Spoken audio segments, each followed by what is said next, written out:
Hola a tots, com heu vist al títol, us ensenyaré com calcular l'àrea d'un cercle, o sigui, la part sencera, però també solament una part de tot el cercle. Començaré per ensenyar-vos com calcular l'àrea sencera, per la qual necessitem una fórmula, que és radi al quadrat multiplicat per pi. El nostre radi és la distància entre el punt mig del cercle fins a una de la cantonada i per tot el voltant és el mateix. En aquest cas tenim 5 centímetres. Intercanviem les dades, o sigui el radi, que ens acabarà donant àrea igual a 5 al quadrat multiplicat per pi, ho calculem i ens acaba donant 78,54 centímetres al quadrat.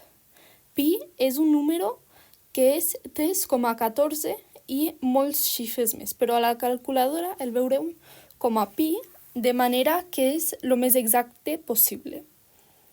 Continuaré com calcular una part del cercle. Per fer això, tornem a necessitar la nostra fórmula, radi al quadrat multiplicat per pi, però aquest cop li haurem de multiplicar l'angle del qual volem saber la nostra àrea dividit entre 360.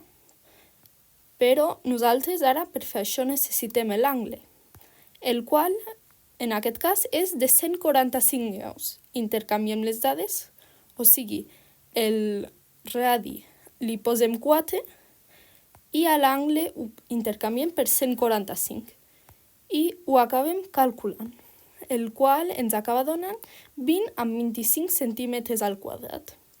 I ja està. Aquí us deixo un moment les fórmules per si teniu dubtes i gràcies per haver escoltat. Deixeu un like si us ha agradat el vídeo i si teniu dubtes poseu tot als comentaris.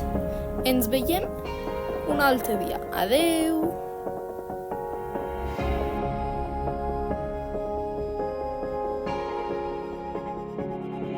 Tinc un cel